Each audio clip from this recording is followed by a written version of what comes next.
شروع اللہ کا نام لے کر جو بڑا مہربان نہایت رحم والا ہے۔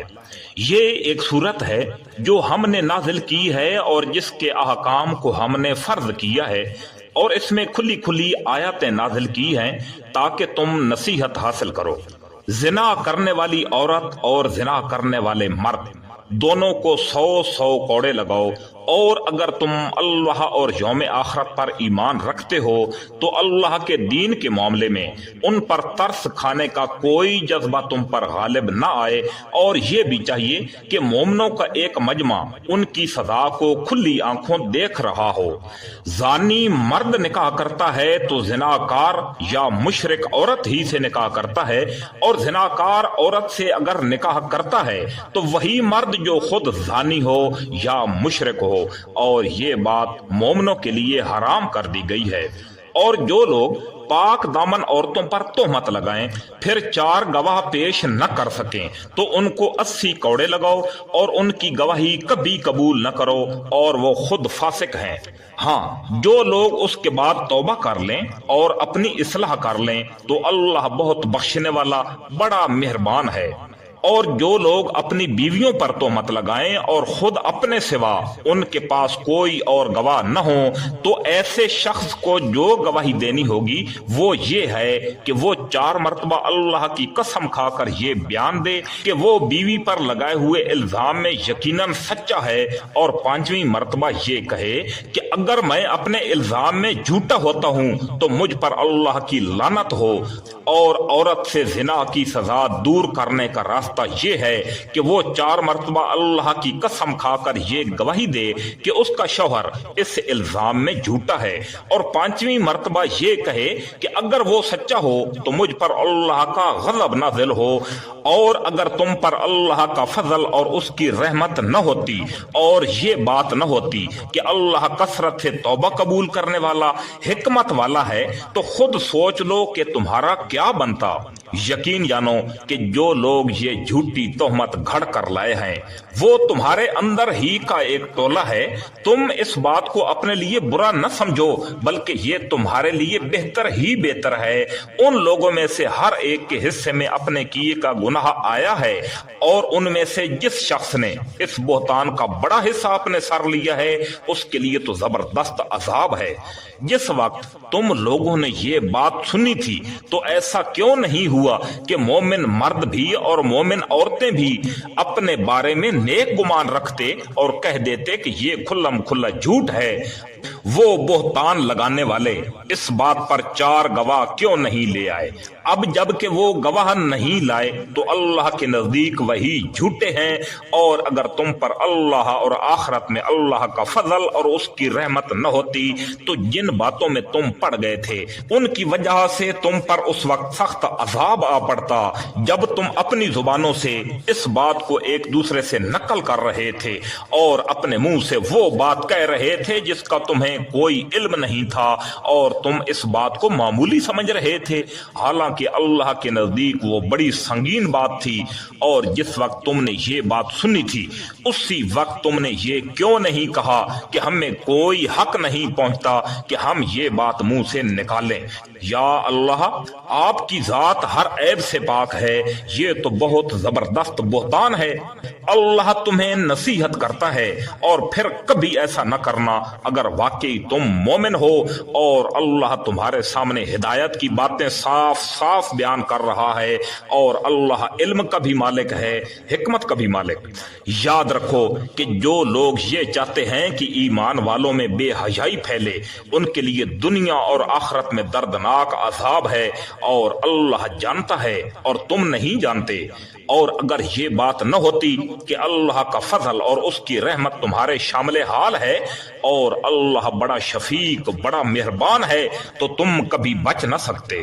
اے ایمان والو تم شیطان کے پیچھے نہ چلو، اور اگر کوئی شخص شیطان کے پیچھے چلے تو شیطان تو ہمیشہ بے حیائی اور بدی کی تلقین کرے گا، اور اگر تم پر اللہ کا فضل اور رحمت نہ ہوتی تو تم میں سے کوئی بھی کبھی پاک صاف نہ ہوتا، لیکن اللہ جس کو چاہتا ہے پاک صاف کر دیتا ہے، اور اللہ ہر بات سنتا، ہر چیز جانتا ہے۔ اور تم میں سے جو لوگ اہل خیر ہیں اور مالی وسعت رکھتے ہیں وہ ایسی قسم نہ کھائیں کہ وہ رشتہ داروں، مسکینوں اور اللہ کی راہ میں ہجرت کرنے والوں کو کچھ نہیں دیں گے،